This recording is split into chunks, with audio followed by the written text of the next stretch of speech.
¿Sabés, Nacho, que Tamara está está en el militar? Creo que no ha entrado Tamara, pero no va a entrar un poco más tarde, porque No está pasa en nada. el militar, está en una guardia y tenía algunos problemas ahí en la guardia. Perfecto. ¿Quieren que vaya arrancando o esperamos un poquito más? No sé, díganme. Vamos hasta 10 y de 10 arrancamos, ¿te parece? Dale, dale, perfecto.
Bueno, Nachito, arrancamos, ¿te parece? Estamos Dale, en dale. 20 participantes, que es más o menos el promedio que tenemos aquí. No tenemos mucho más indios, no tenemos.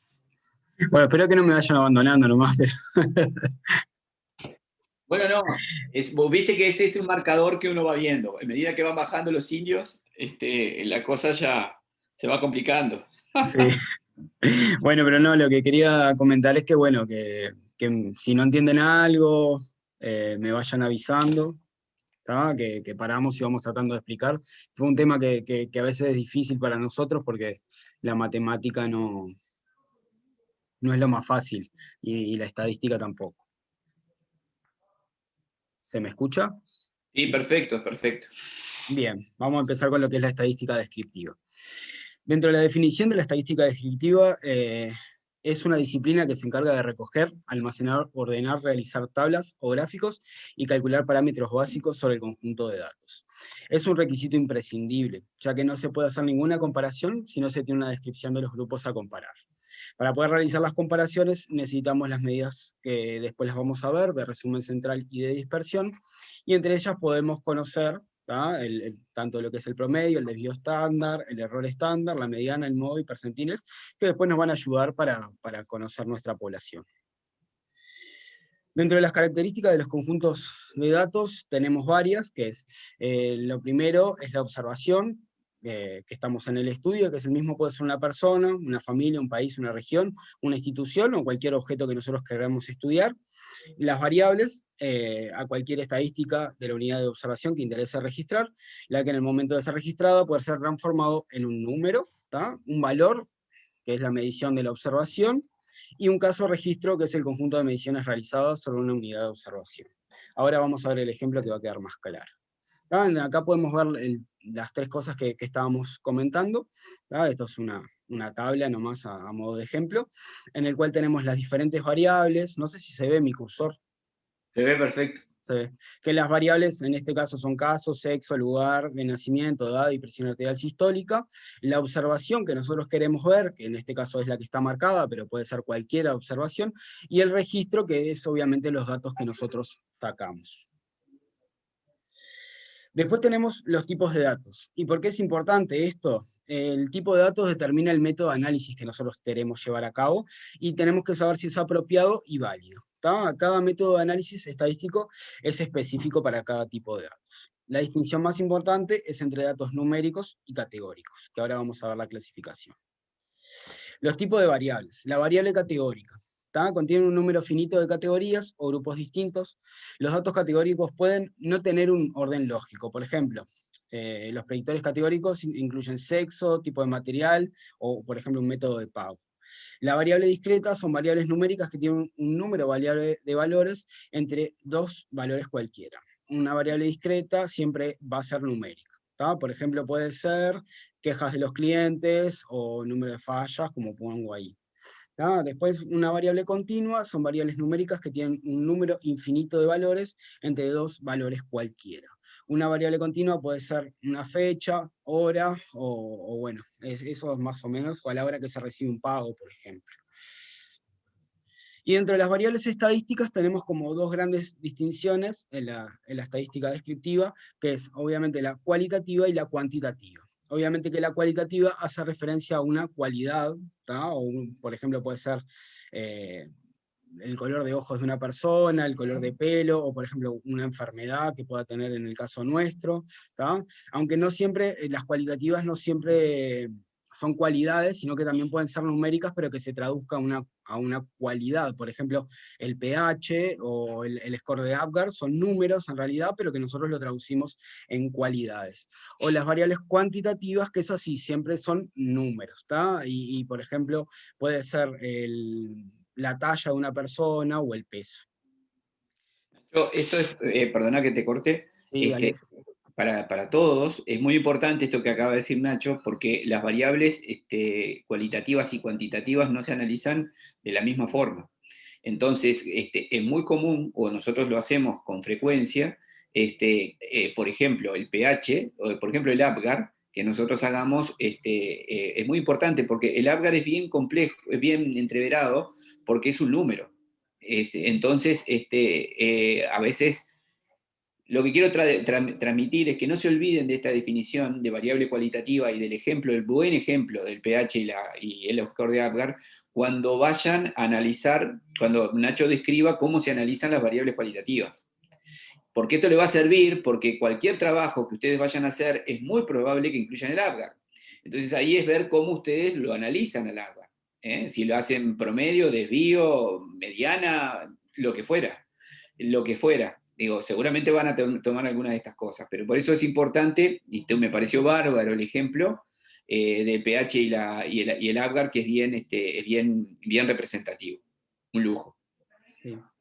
Sí, es que yo no lo sabía tampoco eso, y con esto de buscar información también, viste, vamos aprendiendo. Primero vamos a Sí, empezar igual con las... yo tampoco lo sabía hace un tiempo, hace unos años ya, que después presentando alguna cosa como para algún trabajo, una cosa, los revisores, en este caso, quien me ayudó, o con quien consulté, me dijo, pero mirá que el APGAR es una variable cualitativa, ojo al piojo. Entonces, ahí después uno la muestra y la muestra igual, pero sí está bueno tener claro qué tipo de variables. Y si uno piensa 2 minutos, se da cuenta que es una variable cualitativa. Se da cuenta perfecto, que está viendo una cualidad que es marcada por un score, por supuesto. Sí, es que en nuestra especialidad hay muchos que son así, por ejemplo, acorde de edad gestacional, Sí, claro. también es lo mismo porque es en base a un peso y tiene una variable cualitativa. Claro, en una tabla, cuando uno escribe, lo que pasa, a lo que me refiero es que cuando vos haces una tabla y vos ponés pH Apgar menor de Apgar 1 al minuto, Apgar al minuto, ponés 2, 3, el Apgar que sea. En cambio, la relación entre el peso y la edad gestacional, vos ponés es pequeño para la gestacional, grande o lo que lo represente. Pero no es, el Apgar es bien porque es un número. Entonces vos perfectamente podés promediar, sacar promedios y desvíos. Ahora tenés que ver bien qué es lo que estás representante con los promedios y los desvíos. ¿Me Exacto, explico? Porque exacto. estás, claro. Bueno, dale, pero no te corto más. Bueno, ahora vamos a arrancar con lo que es el estudio de las variables cuantitativas o numéricas. Una variable es numérica cuando el resultado de la observación o medición es un número. ¿Tá? Y se clasifica de dos maneras en datos continuos, que son aquellos que pueden tener fracciones, ¿tá? Y que van a depender obviamente del instrumento, ¿tá? Que puede ser, por ejemplo, un termómetro. Si vamos a medir un termómetro, puede tener 37 con algo, eso es hasta lo que nos dé el instrumento. Y después los discretos son aquellos expresados en números enteros y que no admiten fracciones. Por ejemplo, el número de gestaciones, de gestaciones de la madre, que pueden ser los partos o los hijos que tiene. Después pueden ser divididos como en varias etapas, que en realidad son estas 4 etapas que tenemos acá, que la primera es la recolección de los datos, el ordenamiento y la clasificación de datos, agrupación y presentación de datos y medidas de resumen, que ahora esas las vamos a ir viendo y analizando ahora. Dentro de ellas, las que más se enfoca la estadística descriptiva es en la segunda y en la tercera, que en realidad es en la ordenación y tabulación de gráficos y descripción de características. Dentro de la recolección de datos, se tiene que tener en cuenta una ficha de recolección, que es de las cosas más importantes que nosotros tenemos que tener cuando arrancamos una investigación, porque tiene que tener todo lo que nosotros necesitamos saber para realizar los objetivos y la conclusión que nosotros queremos llegar. Porque claro, obviamente que si ahí no está, muchas veces las investigaciones son anónimas o necesitamos las historias clínicas, por ejemplo, y a veces no tenemos el tiempo para hacerla una vez y después tenés que ir a buscar, o directamente ya no se puede hacer eso.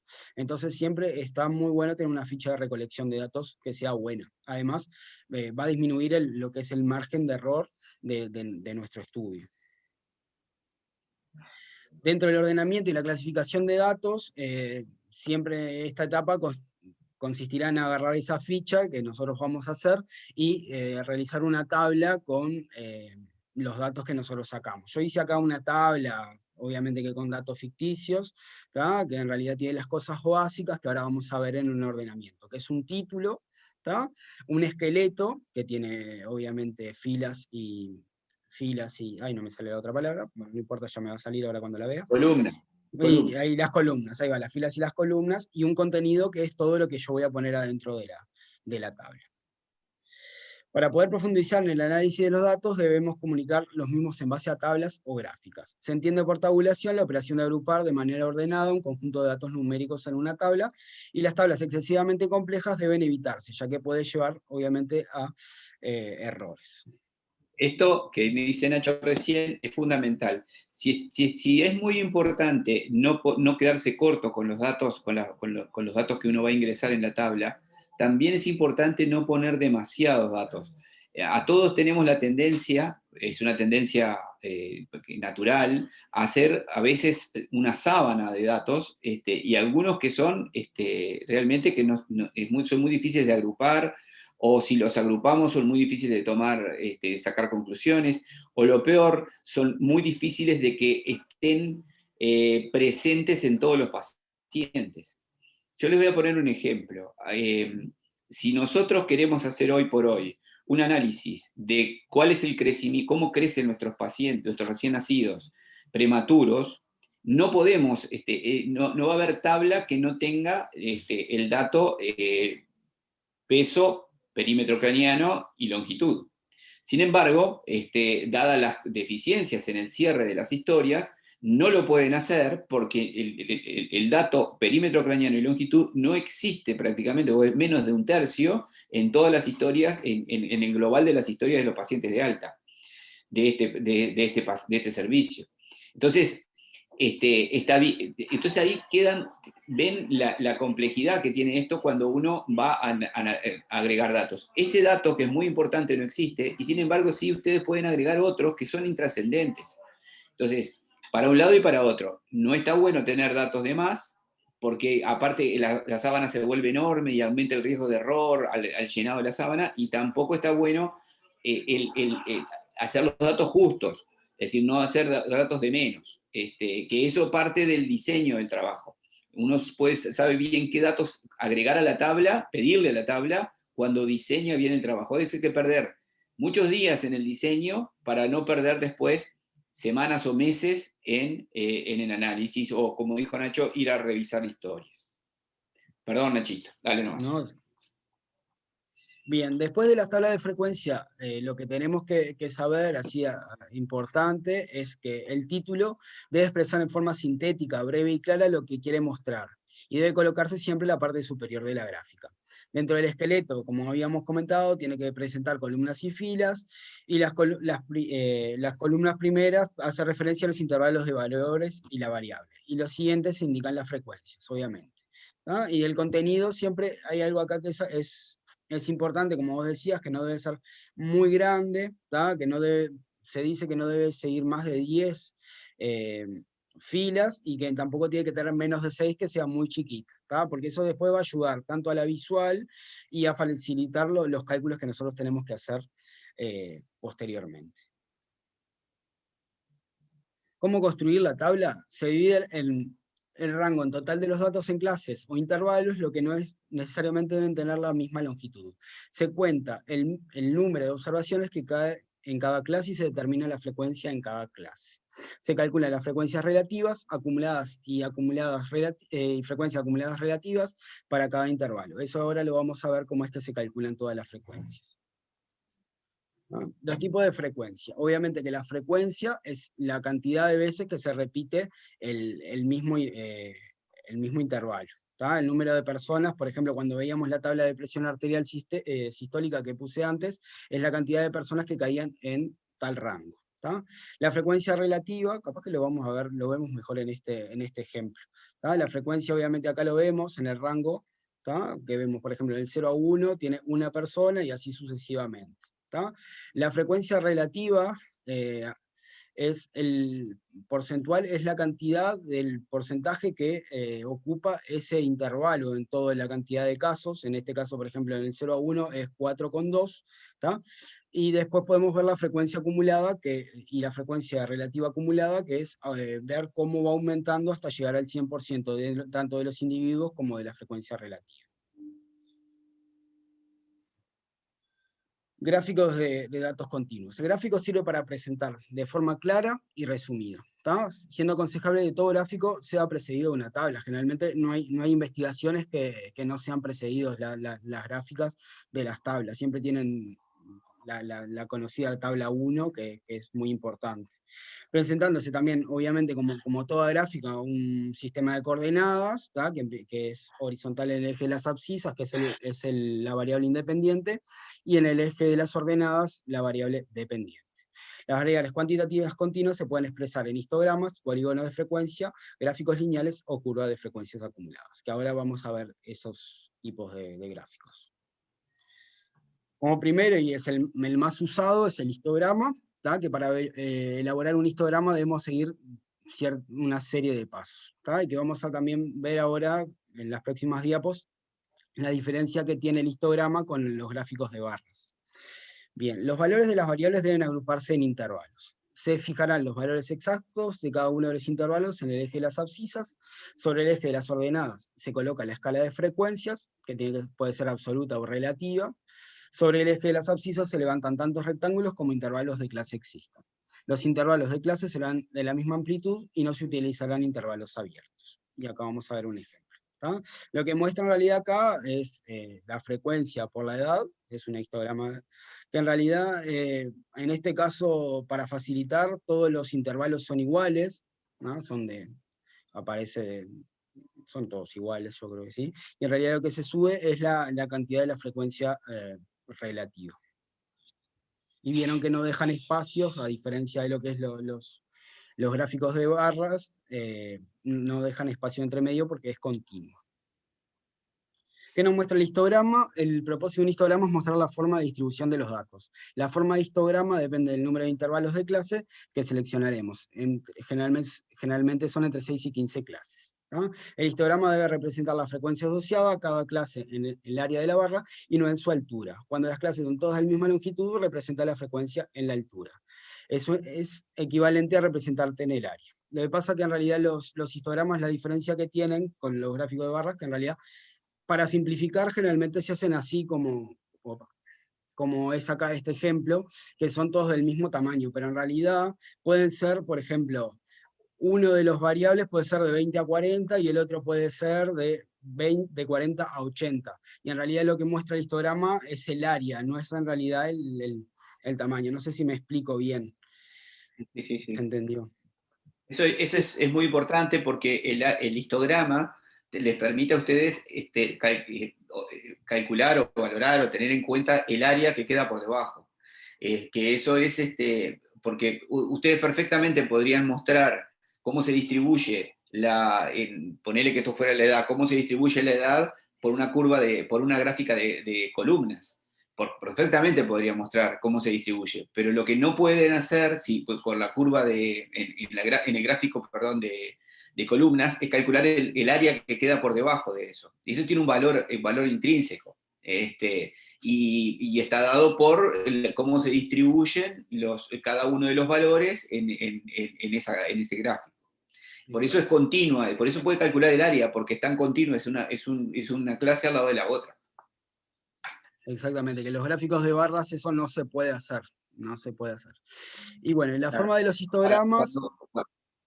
No, quería decir que cuando uno representa cosas, cuando lo que va a mostrar es cómo se distribuye, vuelvo a decir lo mismo, se distribuye la edad, uno puede hacerlo por la gráfica de barras, no hay problema. El tema es que esto les da un dato, el histograma les da un dato que la gráfica de barras no les puede dar. Exactamente, sí. Y bueno, después dentro de los histogramas también hay diferentes formas, ¿tá? Como las vemos ahí, las 4. Si vemos estas, generalmente representan distribución simétrica, esta de arriba es acampanada, se dice porque tiene un pico máximo en el medio y desciende, ¿tá? Esta es una distribución uniforme, y después están las asimétricas, que es o asimétrica a la derecha o asimétrica a la izquierda. Cualquiera de estas nos puede dar en cualquiera de los estudios que podamos realizar. Y bueno, esto ya un poco lo estuvimos viendo, que difiere un gráfico de barras y un histograma. El gráfico de barras no tiene en cuenta el hecho de que los intervalos de clase tienen distinta longitud.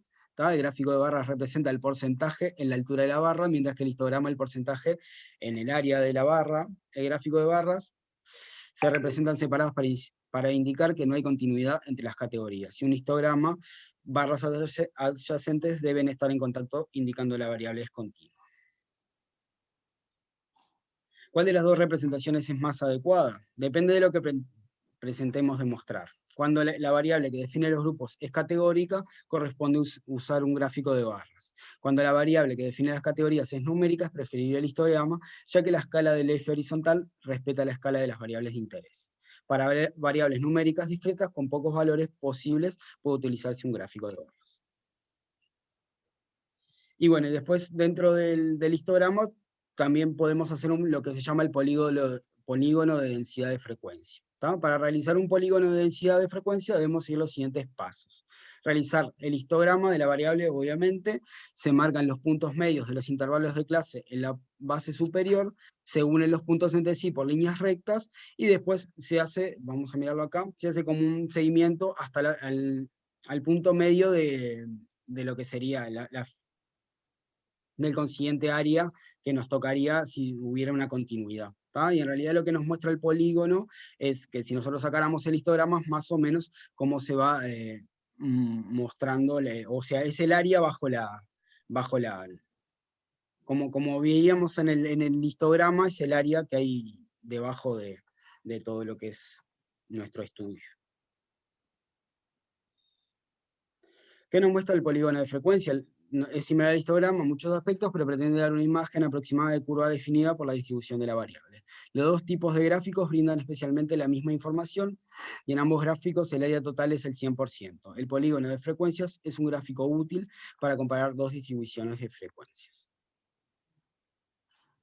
Y este es un ejemplo que muestra en realidad, observamos la distribución de los casos de rubiola en Argentina entre 1999 y 2000, que a pesar del número de casos notificados disminuyó casi un 50% en el 2000. La distribución de edad de los casos fue muy similar los 2 años. ¿Tá? Como ventaja, el histograma de este gráfico muestra de modo fidedigno la forma en que decae la tasa de notificación de casos de rubiola con la edad, porque presenta la escala de edad en el eje horizontal. Esto también lo podríamos ver ahora en este caso con el tema del COVID, que estamos en un franco descenso. Si nosotros nos pusiéramos a ver, estaríamos más o menos con un polígono de este estilo.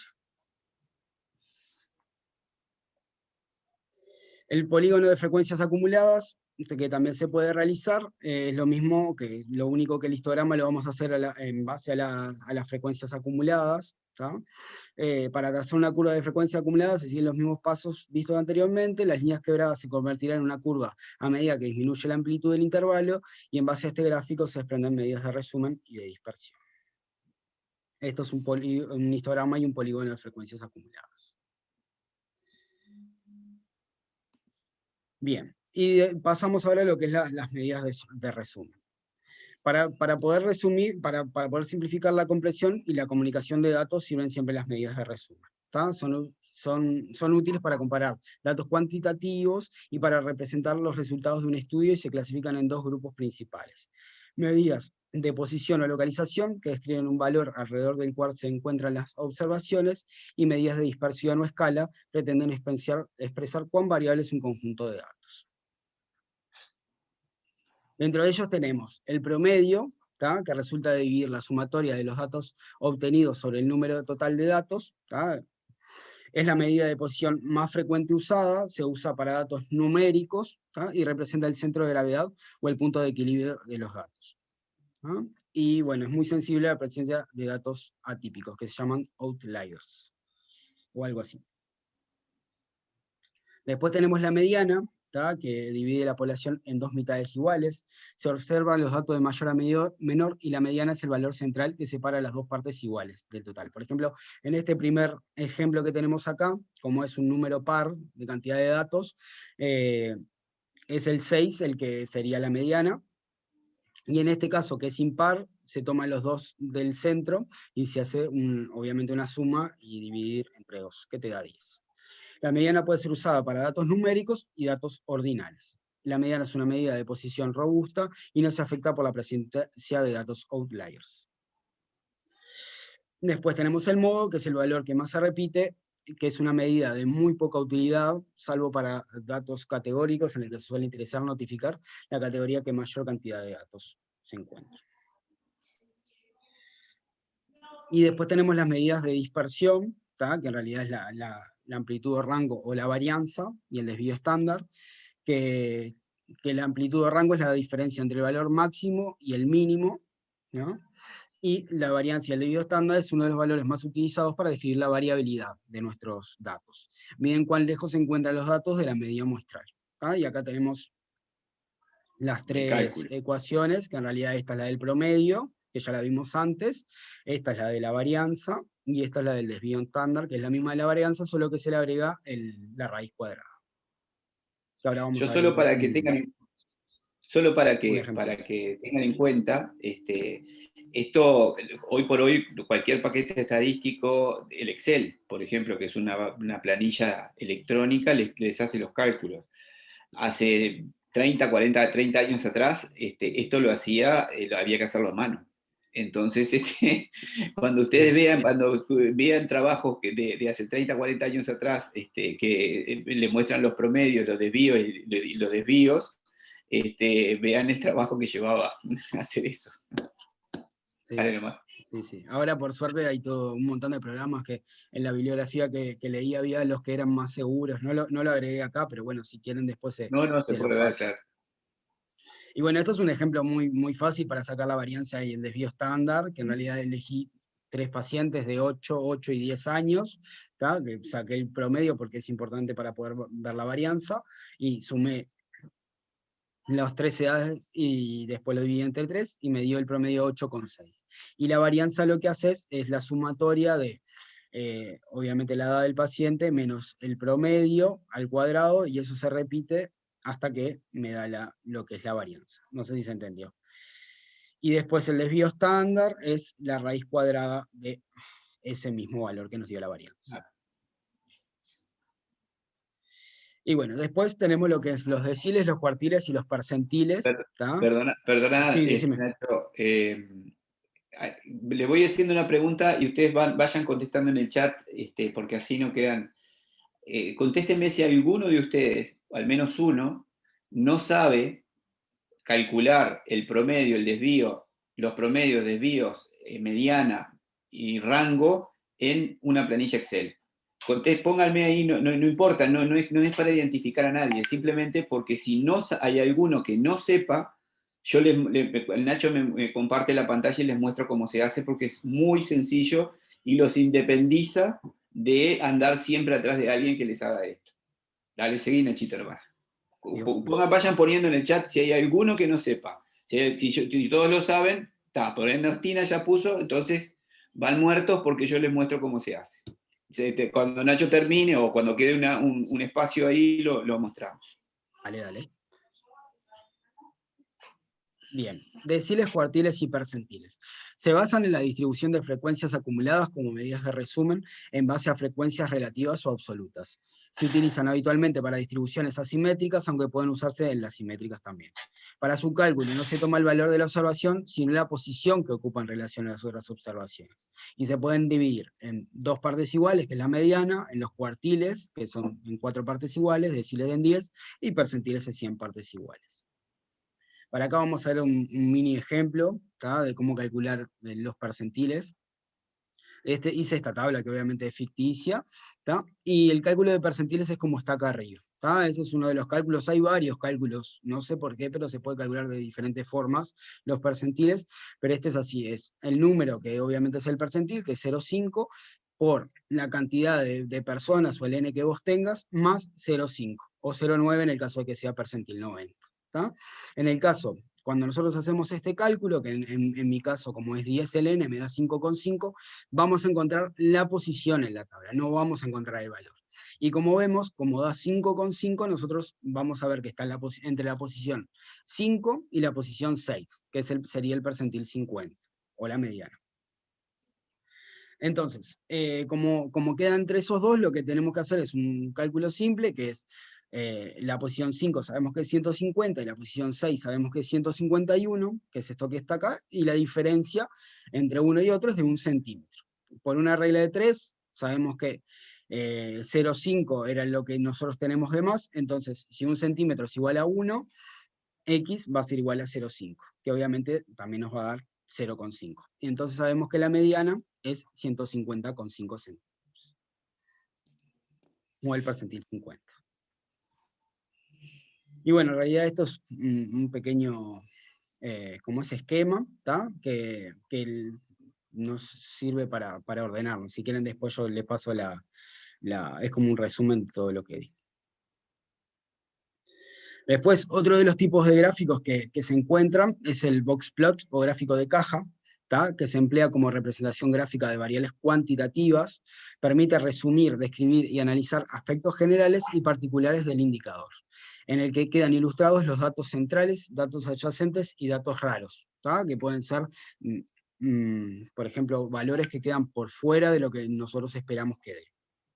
Su preferencia se debe a que es una herramienta sencilla y rigurosa de análisis de una distribución cuantitativa y además permite establecer comparaciones entre subgrupos. El gráfico se construye en base a 5 medidas estadísticas, que es el valor mínimo, el valor máximo, la mediana, el primer cuartil y el tercer cuartil de los datos. Yo había puesto un ejemplo, pero quedaba muy largo y son bastante complejos de realizar. Después, si quieren, otro día, o bueno, el que quiera y que le interese cómo se arma, lo podemos charlar. La caja se define a partir del rango intercuartílico, que sería entre el tercer entre el tercer cuartil y el primer cuartil. Ese sería como el rango entre los dos, y puede tener diferentes formas, que puede ser cuadrada, rectangular achatada, rectangular expandida, ¿no? Y las distintas morfologías describe si el 50% de los valores centrales se distribuyen de forma normal o tienen otra forma y se dispersan más. Esto es un ejemplo de un Boxplot que en realidad muestra la tasa de suicidios, que entre hombres y mujeres son las dos cajas que hay, y muestra cómo a nivel de los hombres hay una mayor tasa de suicidios, ¿no? Y que a su vez tienen diferentes formas, como dice acá. Esta es una caja expandida y esta es una caja achatada. Y eso muestra de la diversidad de lo que son esas poblaciones, que esta es una caja con menor concentración y esta es una que tiene mayor dispersión. Y estos valores que se ven acá son los que quedan como muy dispersos y fuera de nuestros valores, o sea, los que yo había comentado hoy del cuartil 1 y del cuartil 3. Después, la línea... Nacho, Sí, en decime. realidad, perdón, te corte. En realidad la caja, está bien lo que vos decís, esta es la caja típica, la que separa en valores, en rangos intercuartílicos. También la caja puede, hay otros tipos de cajas, mejor dicho, cajas son estas, también se pueden agrupar de manera diferente. Vos podés tener cajas con máximos y mínimos, y entonces el bigote se extiende, el bigote de la caja, que es lo que sale para arriba y para abajo, se extiende para arriba y para abajo, y en el medio queda la caja definida por lo que tú querés. Puede ser por cuartiles, o puede ser Por la mediana a veces por también, la sí. mediana, exactamente, por la mediana. O podés también en diferentes percentiles. Vos podés elegir entre el percentil 5 y 90, por ejemplo, que es bastante común. Entonces ahí agarrás toda la muestra tuya, quedó distribuida entre el percentil 5 y 90. Es muy común para los pesos, para el tema del peso, ponerlo entre el 10 y el 90, y entonces ustedes tienen la muestra lo que le queda de la muestra en el rango entre paréntesis, de adecuado para paraje estacional, por ejemplo, para poner un ejemplo bobo. Quiero decir que esto que explicó el Nacho de los rangos intercuartílicos es bastante complejo. A veces uno tiene que pensar, cómo se hace. Siempre hay que ir a leer en letra chica de la gráfica qué es lo que está representando la caja. Siempre hay que ir a leer eso, porque a veces uno no termina de entenderlo si no lee bien qué es lo que dice la caja. ¿Okay? Le puede pasar, si una caja, tiene, como esto, tiene datos que quedan por fuera, seguramente está hablando de los diferentes rangos intercuartílicos, porque hay algunos que quedan por fuera de todo. Si la caja no tiene valores por fuera, está hablando de máximos y mínimos, porque ahí es la única oportunidad que tiene para agarrar todos los pacientes, incluso los que quedan por fuera de los cuartiles que quiere demostrar. No sé si capaz que entreveré más que aclaré, pero simplemente para que la recomendación es lean la letra chica que va a decir Blogspot, y ahí les va a decir qué es lo que está representado. Bien, no, y otra cosa que capaz que no lo expliqué mucho, que es, viste que se armaba la caja en base a cinco medidas, ¿tá? Y que en realidad, yo lo leí por los cuartiles, porque se me hizo bastante complejo de entender este tipo de gráfico, y en eso esta es la mediana, siempre la raya más oscura es la mediana, ¿tá? En el caso de que tenemos el límite inferior sería del cuartil 1, sería esta línea, el límite superior, se podría decir, o más alejado del cuartil 1, y lo mismo del otro lado. Y con esas 5 medidas es que se forma la caja. Y también decía que aportaba también en el chat Ernestina, que el ancho de la caja es decorativo. Eso yo la verdad no lo sabía, pero sí, y que en realidad hay un montón que te habla de la dispersión de los datos que vos tenés, es todos estos puntitos, o este de acá, que se llaman outsiders, outliers, no sé cómo bien, outliers, que en realidad son como valores que quedan fuera de lo que es nuestros datos. Tal cual, el ancho de la caja es decorativo, está buenísimo.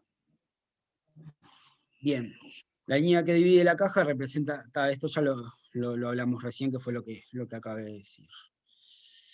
No, perdona, Nacho, Sí. capaz que lo dijiste, a mí se me pasó, está bueno ver dónde va la mediana. Si la mediana les queda en la caja, les queda para arriba o para abajo, habla de la distribución, porque tenés ahí escrito lo de la Bien. simetría de la muestra.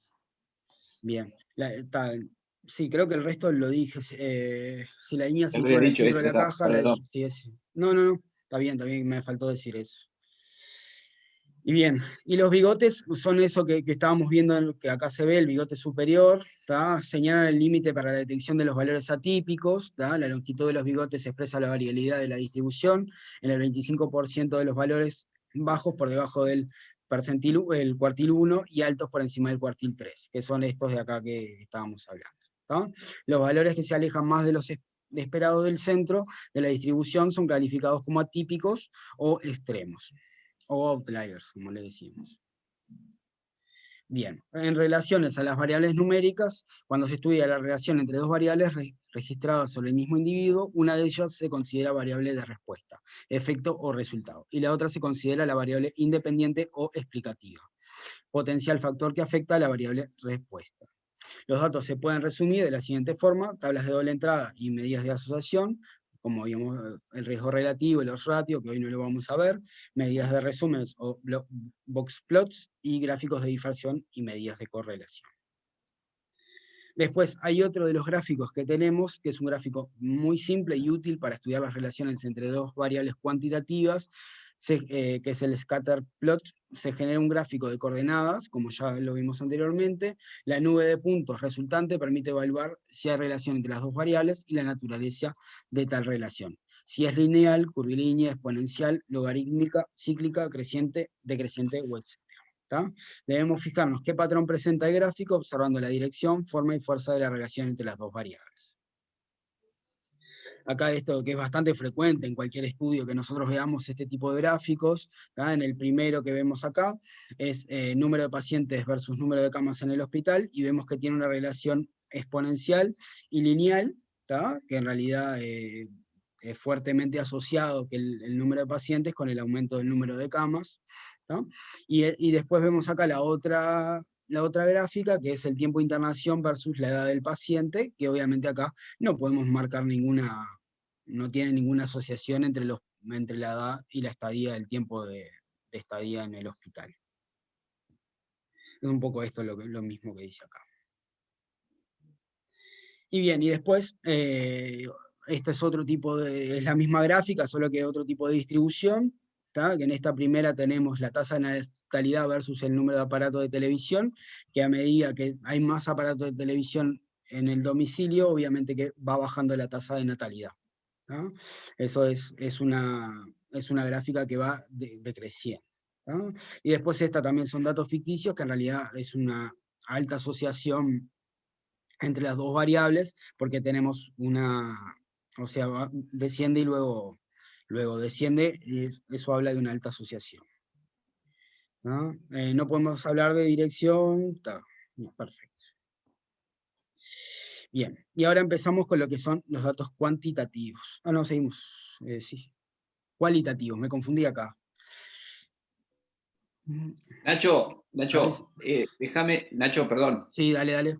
Déjame ver una cosita nada más que quería mostrarles en base a esto. Déjame ver, para esto justamente mostrarles. Dame un segundito. Dale. Que quería ver si puedo, si encuentro lo que quiero mostrar. Es un problema. Que la edad juega su valor, su papel. Bueno, no lo encuentro. Después, en todo caso, después los muestro. Le quería mostrar justamente esto, lo que estabas hablando recién, de la Bueno. distribución de puntos. No lo encuentro. Después lo muestro. Seguí nomás, perdona, disculpa.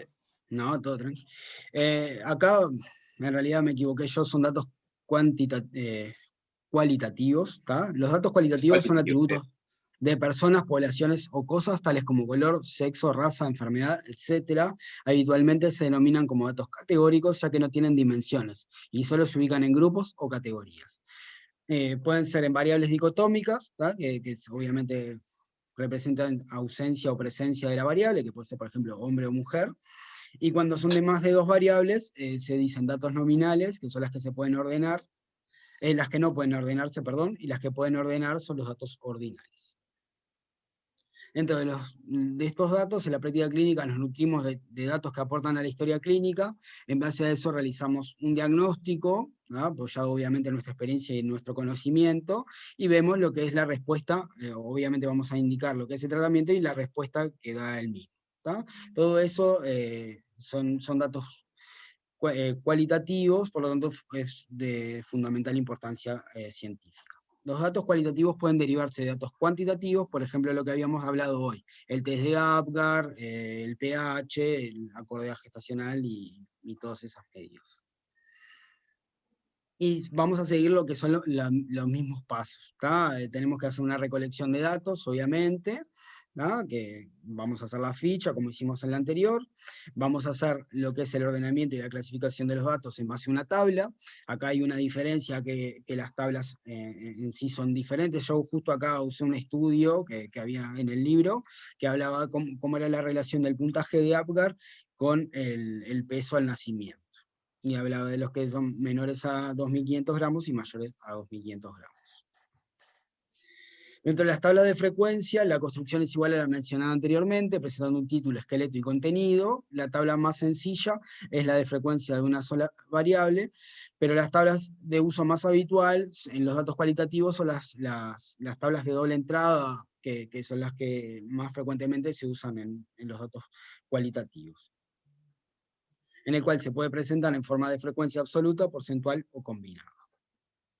Acá está en lo que es la tabla en porcentajes, y acá está en lo que es en frecuencia. Y bueno, para poder graficar este tipo de variables, se utilizan principalmente lo que son los gráficos de barras, ¿tá? Se pueden presentar tanto de forma horizontal o vertical, como mostramos acá. Las barras pueden representar frecuencias absolutas o relativas, aunque las relativas son mucho más frecuentes. Para la representación del gráfico de barras se necesita un eje de coordenadas, como habíamos con las abscisas, y como vimos en todas las gráficas, y la altura varía según la frecuencia de cada categoría representada. Después otro de los gráficos que se utilizan son los sectoriales o los pictogramas. En este caso vemos los sectoriales, que tienen la ventaja de ser fácilmente comprendidos cuando se intenta ilustrar al público. Se construyen representando por sectores dentro de un círculo las diferentes categorías de la variable cualitativa en estudio. Y bueno, tienen un buen impacto visual. Los pictogramas, que ya lo debemos haber visto muchas veces también, en realidad se representan en dibujos, en la mayoría de los casos son muñecos, y lo que tienen es la dificultad de que pueden generar o transmitir una información falsa, porque es difícil discernir el porcentaje. Por ejemplo, acá vemos que este, por ejemplo, es mucho más chiquito que este y tiene un porcentaje igual, o sea que los dibujos son difíciles de transmitir la información. Y bueno, entre ellos tenemos las medidas de resumen, ¿tá? De los datos cualitativos, que son las razones, las proporciones y las tasas. Dentro de las proporciones es la relación entre dos eventos posibles, donde el numerador forma parte del denominador, ¿tá? Como vimos en la población esta que estamos viendo, que el porcentaje de niños, de la proporción de niños deprimidos era 262, y lo dividimos entre la población total, que luego para sacar el porcentaje de esa población lo multiplicamos por 100, que nos da 8,5%. Después, las razones, algunas veces se operan con grupos que se relacionan, pero no pueden ser sumados en el denominador.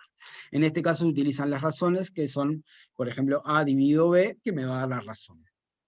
Un ejemplo de esto es cuántos automóviles hay por habitantes en una ciudad. Si bien las razones pueden ser usados cuando los grupos pueden ser sumados, se reservan para cuando no se pueden hacer las proporciones.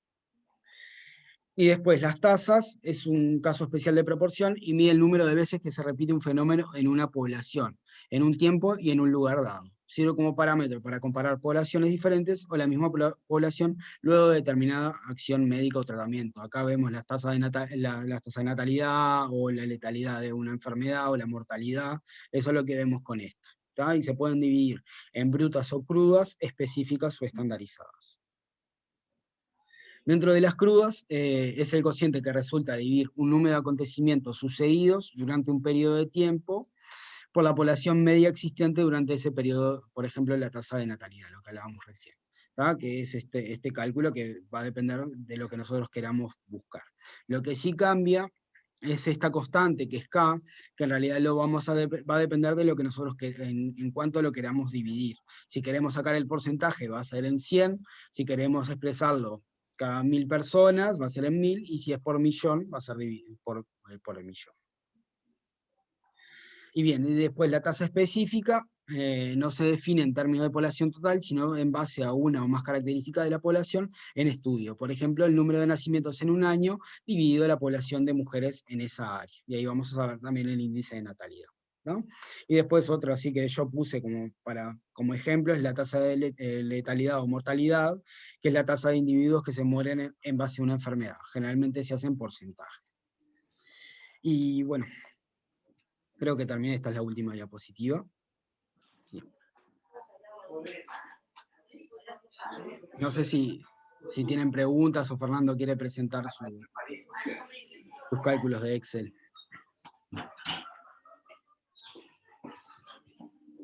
Perdón, Nacho, que me fui a hacer callar a la gente que estaba acá en el pasillo. Tranquilo. Espectacular, bárbaro. Me parece súper buena, para mí, a mí me sirvió pila, yo creo que está buenísimo. Yo no sé si alguno de los chiquilines o de la gente que está participando quieren hacerle alguna pregunta. Después de este así bolsazo de información, es difícil preguntar. Si no tienen ninguna pregunta o mientras van pensando en la pregunta, les voy a mostrar, compartime la pantalla, Nacho, o no sé cómo es la cuestión. A ver, capaz que yo tengo que salir, dejar de compartir, y a ver vos si... Ahí está. Ese sos vos. Está perfecto. Dame un segundo que tengo que ver dónde estoy. Y ya. Ahí está, abrió. Un poquito. Tengo que salir yo de acá. Dame un segundo. acá. ¿Están todos viendo mi pantalla? Sí. ¿Sí? Nacho, ¿vos ves la pantalla? Sí, sí, sí, sí, Ah, se ve, se ve. perfecto. Sí, se ve Esto es bien. perfecto. No lo tomen, digo, lo que vamos a hacer ahora es una cosa de representación nada más y para que ustedes, para aprovechar de lo que estamos hablando y para que ustedes le pueda facilitar y que ustedes puedan empezar a jugar. Esta es una planilla real de un trabajo que está haciendo Pablo da Silva, que hizo la extracción de datos Pablo da Silva y que yo le estoy dando una mano, estamos completando el análisis de estadística. Como pueden ver, acá tienen las diferentes columnas y las diferentes filas con diferentes, esta es una fila de pacientes, y aquí están las diferentes columnas. En el caso que yo quiera hacer, acá tienen una variable que es la edad gestacional, por ejemplo, en semanas, peso en gramos. Acá está la otra, una variable diferente, cualitativa, el peso para la edad gestacional, que se representa como, se tiene que representar por letras, digo, porque es una variable cualitativa, es un adecuado, está de acuerdo a los percentiles que tenga. Si yo quiero calcular para las variables numéricas, calcularle el promedio, qué promedio tiene, cuál es la edad gestacional promedio de este grupo de pacientes. Esperen que voy a borrar estas cosas, que si no, que ya estaba hecho, porque estaba hecho Bueno, yo tengo que calcular entonces, en una planilla Excel, el promedio de edad gestacional de una muestra. En este caso son todos pacientes hidrópicos, con hidrops fetalis. Entonces, deseo calcular eso. En Excel es muy, pero muy sencillo. Basta con que ustedes ordenen los pacientes, coloquen los pacientes, todas las edades gestacionales en una sola columna.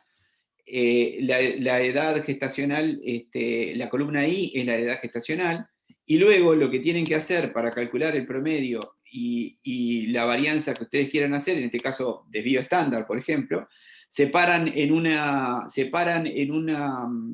celda vacía, van a fx, que es la variable, es en el Excel de cualquier Excel, de cualquier programa. La variable fx es el botón de las fórmulas.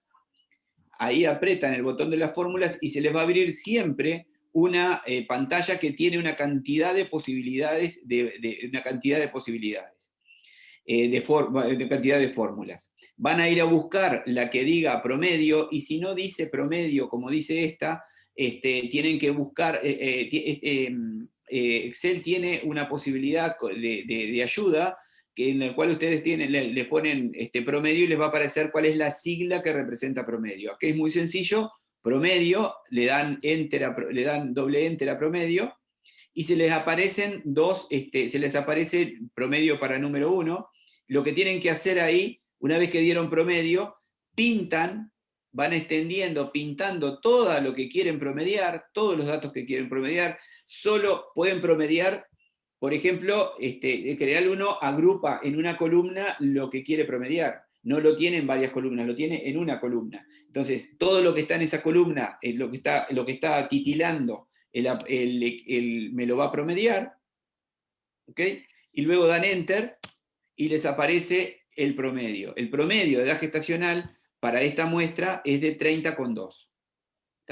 Y si quieren calcular el desvío estándar, es decir, la varianza que tiene eso, la varianza que tiene, cuánto se separa de la media, bien digo, van también, ya tienen abierto, y si no lo tienen, lo cliquean de nuevo, la función fx, y ahí buscan cuál sería desvío estándar. Aquí está bastante bien representado desvío estándar, desbest.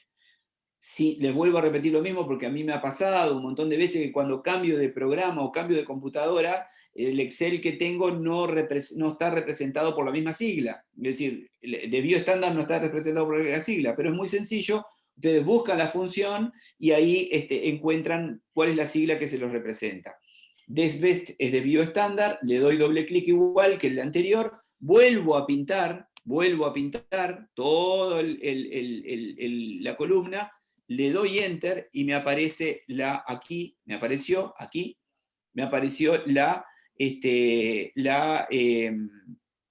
desvío estándar, Quiere decir que para esta muestra, para esta población, para esta muestra, perdón, 30,2 es el promedio y 5,2 es el desvío estándar.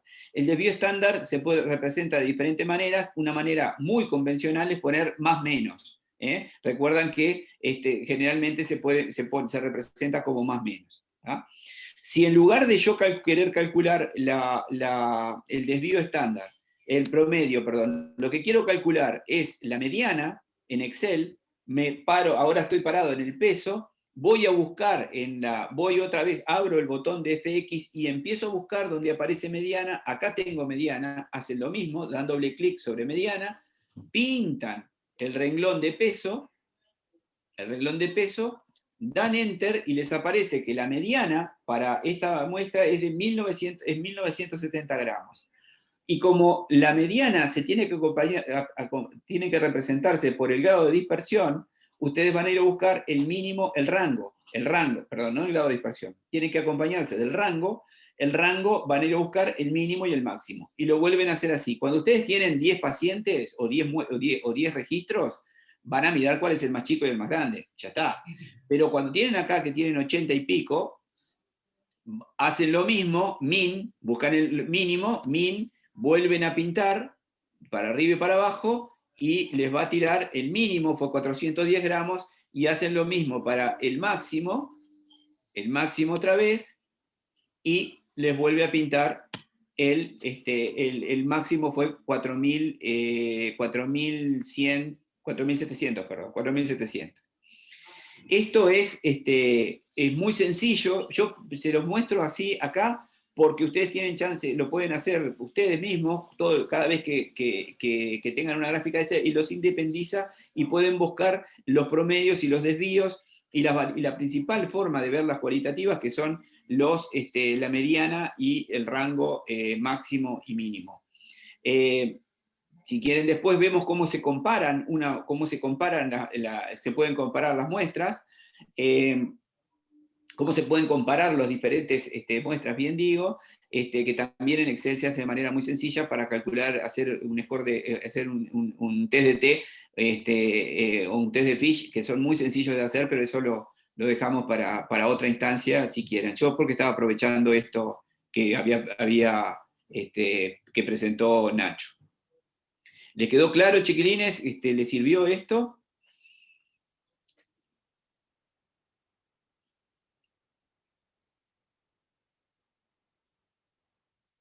El silencio es un mal compañero, pero si alguien quiere decir algo. No, son temas complicados, porque nosotros no estamos acostumbrados a manejar y siempre cuestan. Así que bueno, el que quiera, tenga alguna duda, me puede contactar y bueno, tratamos de ayudar. Sí, yo creo que, por ejemplo, nosotros hicimos la propuesta para las semanas próximas de hacer de ir y pensar una pregunta, pensar una pregunta, ver cómo diseñamos un trabajo para responder a esa pregunta, pensar en la hipótesis nula, que es lo que hemos venido viendo en todos estos tiempos, en todas estas semanas, pensar en la hipótesis nula y bueno, y generar una tabla. Crear la tabla y luego empezar a ponerle datos. Lo más lindo de un trabajo científico, de un trabajo de investigación, lo más lindo es cuando llegan a las gráficas y construir la gráfica y ver que no es la que sirve, volver para atrás, es volver a hacer una nueva gráfica. A veces hacen una gráfica de barras, dicen, no, esto que corresponde es una gráfica, es un histograma, cambian, se van al histograma, pero no, el histograma no muestra lo que yo quiero mostrar. Eso es lo más lindo, lo más agradable para hacer, y el hecho de que lo hagan ustedes, que lo haga uno mismo, tiene muchísimo más valor, porque ustedes pueden agarrar o pagarle a alguien, o agarrar a alguien que hace estadística, al marido, al novio o la novia que haga estadística, o meterlo en el SPSS y que lo hace todo. Pero la fabricación, la construcción artesanal siempre tiene un aprendizaje que los programas estadísticos no se lo pueden dar. Nachito, muchísimas gracias, buenísimo, me encantó, la verdad que está resumido. Chiquilines, esto quedó grabado, Violeta lo grabó, si lo quieren para cuando vayan a hacer sus trabajos, está muy bien resumido, al igual que todo lo que han resumido hasta ahora, así que lo tienen guardados, lo pueden volver a ver, Y aparte se llevan al Nacho para la casa, que está encerrado, así que lo siguen viendo a través de la presentación. Bueno, gracias, Fer. Gracias, Nacho, buenísimo. Gracias a todos por estar en este tipo de charlas que para nosotros es fundamental. Si no quieren, no hay ninguna otra cosa, nos vamos yendo. Un abrazo para todos. Chau, chau. Chau, chau.